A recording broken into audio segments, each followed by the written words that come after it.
Bom dia, Pai do Senhor Jesus, tudo bem com vocês? Vamos lá para mais um devocional, aquele que amamos, amém?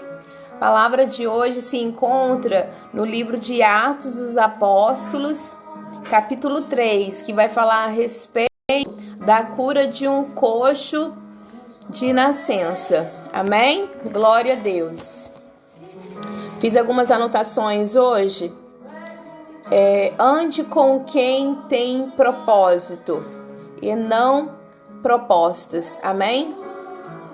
Palavra essa que o Senhor colocou no meu coração a respeito sobre propósito, né? Porque aqui nós vamos ler, glória a Deus, aleluia.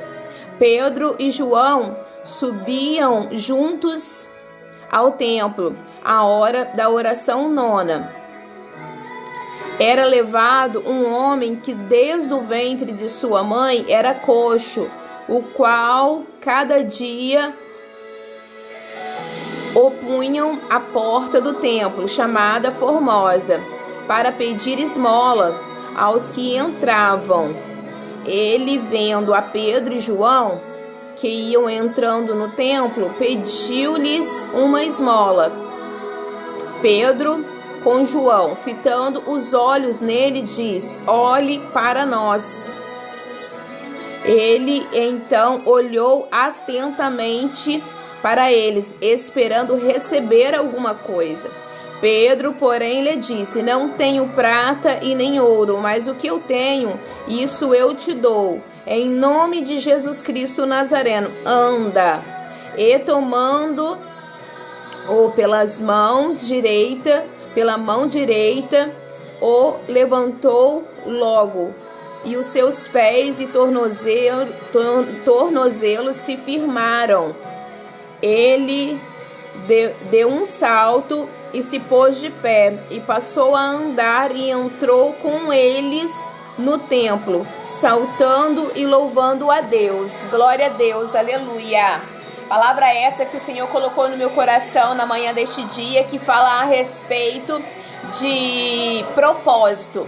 Pedro e João, eles estavam ali na hora nona, 3 horas da tarde, exatamente por um propósito. Qual era o propósito, diaconisa Neila? O propósito de oração, de buscar a face do Senhor. A palavra do Senhor vai dizer que naquele tempo, quem era coxo, quem tinha algum tipo de deficiência, não podia adentrar num templo, né?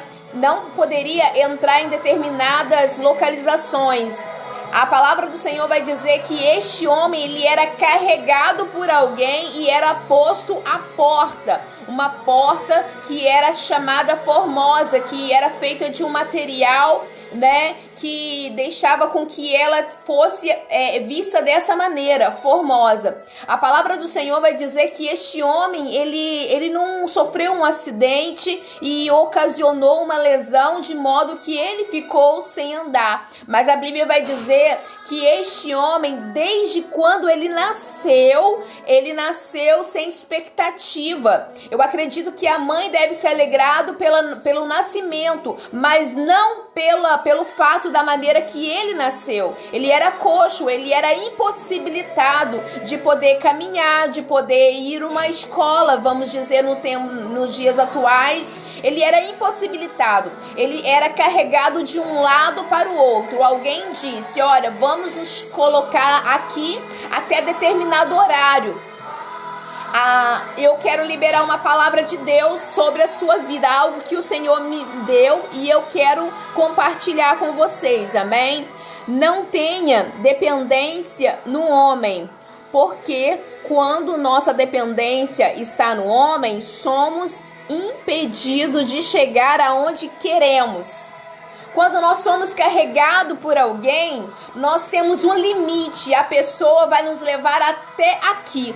Daqui nós não iremos avançar, porque a nossa dependência está no homem. A dependência daquele homem estava nas pessoas que poderiam levar ele até a porta, mas não poderia romper a porta.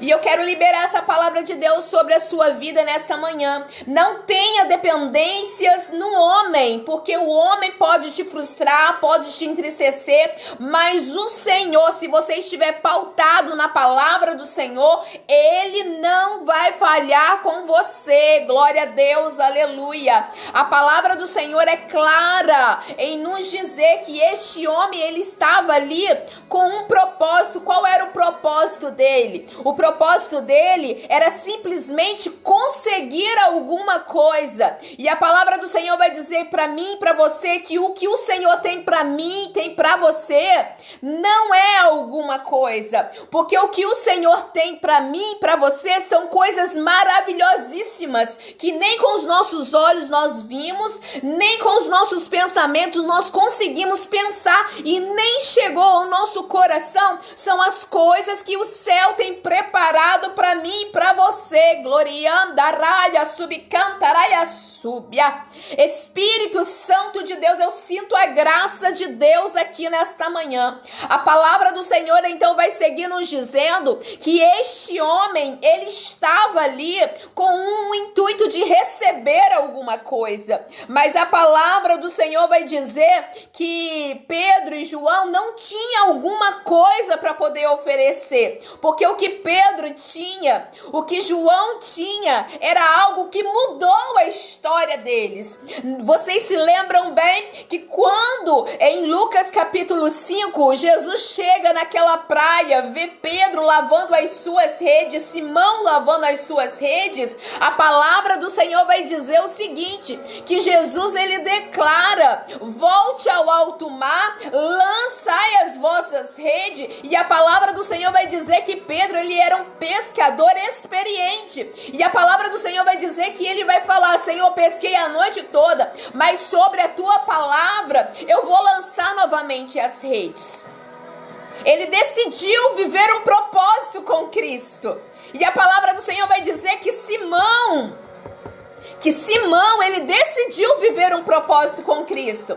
Tanto é que quando alguém pergunta, Jesus pergunta a alguém: quem dizes que eu sou? A palavra do Senhor vai dizer que Pedro, os discípulos, eles falam, alguns dizem que tu és um dos profetas, alguns dizem que tu és Elias, mas a palavra do Senhor vai dizer que Pedro, com toda a atitude de viver um propósito, ele declara: tu és o Cristo, tu és o Filho do Deus Altíssimo. E a palavra do Senhor vai dizer que Jesus, ele declara: a partir de hoje tu não chamarás mais Simão, mas se chamarás a Pedro, porque sobre essa pedra edificarei a minha igreja. Oh, Espírito Santo de Deus, e as portas do inferno não prevalecerá contra a igreja que clama. Pedro, ele foi chamado para viver um propósito, e agora ele se depara com alguém que está ali precisando receber alguma coisa. E para quem viveu, foi chamado para viver um propósito, não tem alguma coisa a oferecer. Ei, o Senhor está dizendo para mim e para você: eu não te chamei para poder viver qualquer coisa, eu não te chamei para receber qualquer coisa. A palavra do Senhor vai dizer então que fitando os olhos nele, a palavra do Senhor vai dizer que ele fala: não temos ouro, não temos prata, mas o que nós temos, nós queremos compartilhar com você. O propósito que nós fomos chamados para viver, nós queremos compartilhar com você.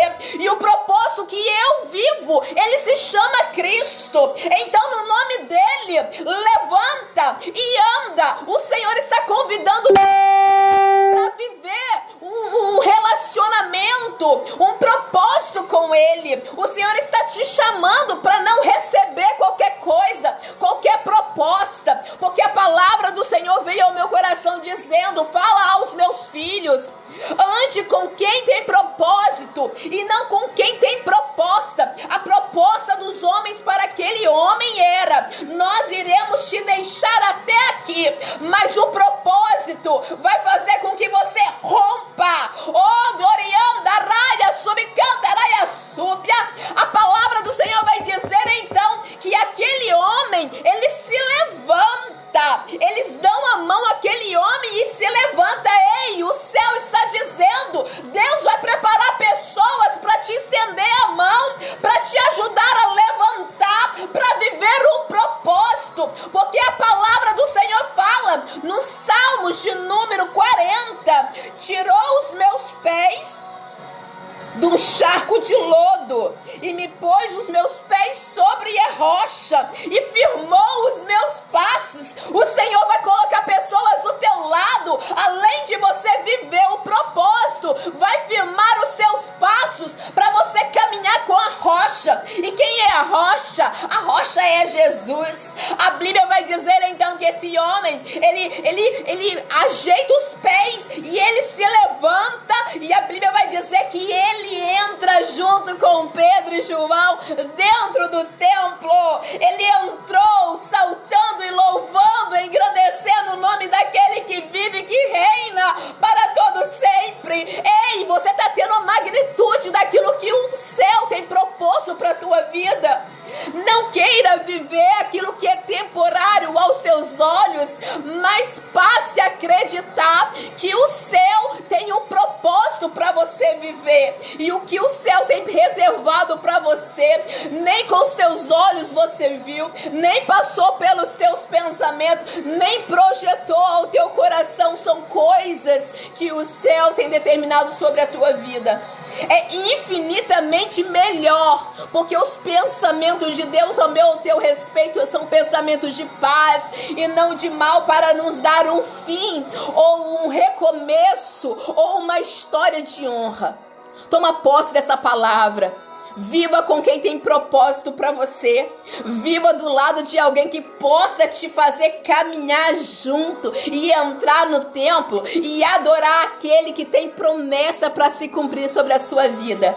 Não se pauta naquilo que o homem determinou, mas fica naquilo que o céu determinou sobre a sua vida.